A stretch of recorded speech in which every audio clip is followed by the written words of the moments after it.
This video is why will I be returning my FX 8350? Why am I returning it?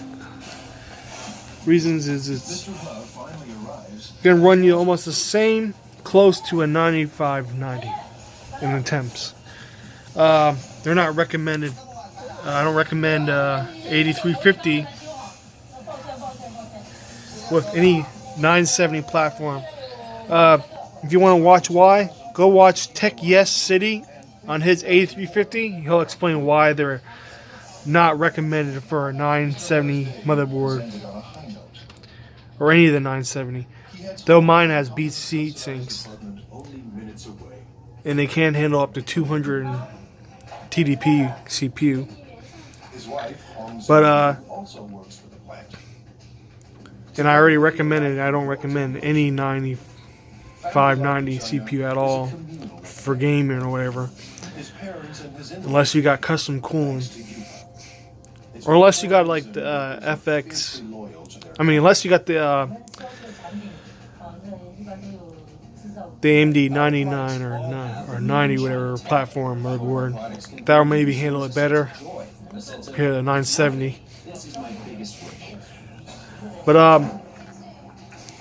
yeah, I don't recommend the AMD FX 8350. I don't recommend any 125 TDP watt power hungry CPU. Tech Yes City, he really explains why and how bad it is on motherboards, especially the 970 platform. It heats up those VRAMs. Heat sinks pretty fast. Even the motherboards will get hot. Because in my testing back in here, the motherboard was getting hot, and then even the VRAM heat sinks were getting warm. Yeah, he's explaining you got to be careful because it could almost be like popcorn. I mean popcorn if you don't take cautious on it. You don't want your stuff to get ruined. You know, you want your stuff to last longer. You don't have to run into heat or stability issues or whatever. So I'll be going back down to the 8300, FX 8300. It's a 95 TDP watt CPU. I mean, I've had it already before, and I just returned it to see what's better. Try the 8350 out. It's the second time now I have the 8350 now, and I went through all the stress tests and all.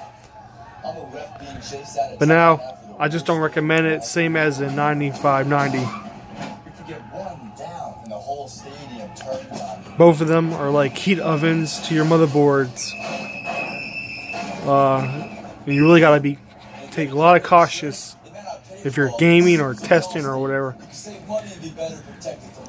because your stuff won't last that long in jeopardy. Yeah. You gotta worry on those high TDP power hungry, hardcore demanding CPUs. So, and what you ever use with them. And I already recommended never use air coolers or pre-built 120 rad water coolers for a 9590. I mean, I'm kind of getting that same issue a little bit. Not as hot as the 9590, but almost in the same ballpark. We get the same kind of problems almost there with the 9590, which I was seeing this 8350. So be careful with the 8350, 8370 and up. And if you can find an 8320E that's a 95 TDP, then get it. But I'm gonna stick with the 8300 A-core. And I'll put some testing in. Put that through a lot of testing. But I already had it before, and it stayed cooler than I'm seeing now with all these. So, but I will put that A300 again through some testing. But I do recommend it because it's not going to get really hot, or you're not going to have that lot of load on anything, or your stuff, your heat sink, VRAMs, and all that won't get as hot at all, really. Probably even hot at all. Your motherboard won't get hot, nothing. Because it's not that much in TDP. Just maybe a little over Intel, but you're not going to run into issues like I'm getting with the 8350 and which I had with the 9590. But yeah, I don't recommend any 80 FX 8350 with a 970 platform motherboard or lower, unless you're going to go to the 99 FX or F, whatever it's called, platform. You want to spend more money. It is true, you do get what you pay for in life, so be careful, be cautious, take cautious on anything that could be hazardous or cause heat or still the issues or whatever they call it. I can't even explain because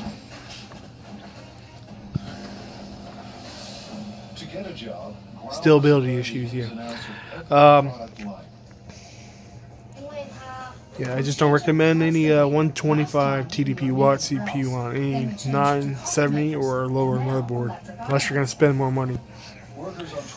And be careful of coolers also. Y'all have a good one.